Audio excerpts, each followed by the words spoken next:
Okay, this is globalized. We launched the globalized channel because there are many foreign companies in Korea and there are many CEOs and executives who cannot speak in Korean. So I thought we need English channel for HR and labor laws. That's why we launched the globalized channel. This is first time, yeah. I invited the special guest, Camelia. Hi.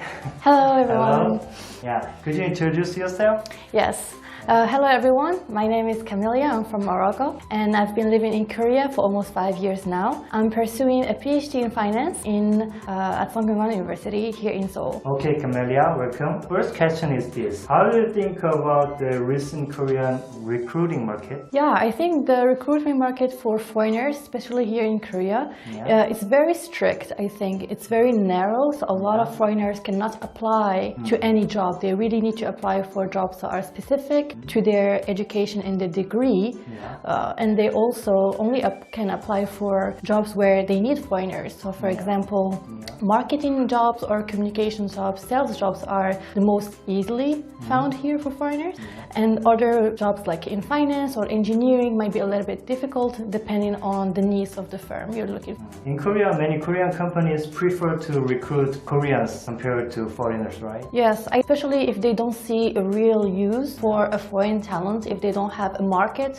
in other countries or they don't have specific needs, they might not see the use. Like, why would I need a foreign talent in my company? Especially because they need to also sponsor for visas and things like that. So it might be difficult, According to the 2020 surveys on immigration living conditions and labor force, the unemployment rate of foreigners in Korea in 2020 was 7.6%, which is a little bit high if you think about it. It actually is 2% higher than in 2019. So it's kind of like increasing, compared to the year before.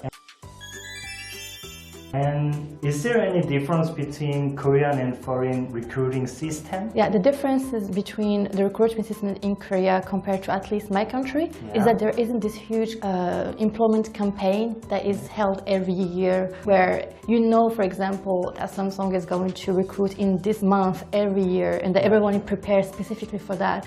Especially in Morocco, at least, they don't have hagwons or some kind of place where you can actually learn to prepare for the exam.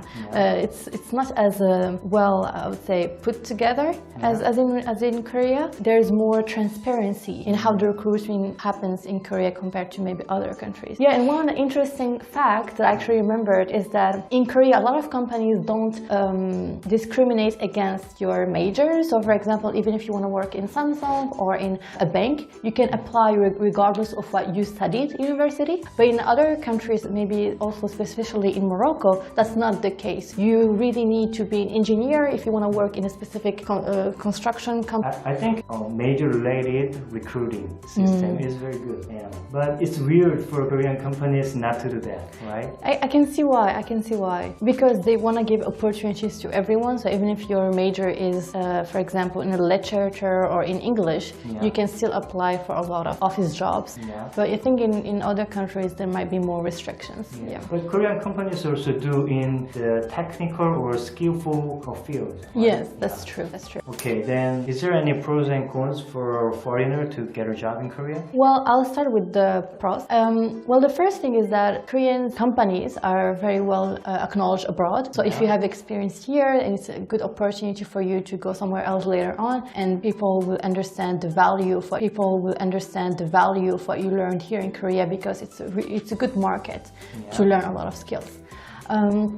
Also, the living conditions here in Korea are good. Minimum wage salary, it might be good living environment here as well.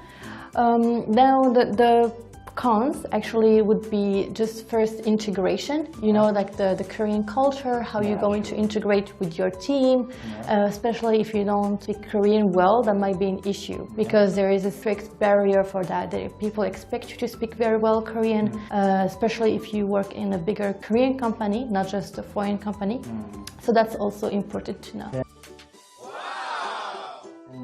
Do Do you also have any plan to get a job in Korea? Well, let's see how it goes. I'm always open to see, what kind of opportunities I can find here, especially because I'm doing a PhD, so I'm looking more into academic jobs.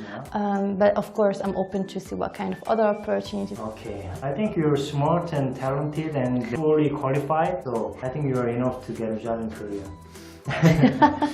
And lastly, any comment you want? Yes, I think for anyone who is looking into finding a job here in Korea as a foreigner, first you have to know is that this language skills are very important. You need to speak English because they value that for you as a foreigner. Also, of course, Korean as well. You need to have very specific technical skills because that's how you differentiate yourself from other either foreigners or Koreans. And just keep your options open and try to network because in Korea that's very important, and good luck. Okay, so far, globalized. See you next time. Bye. Bye.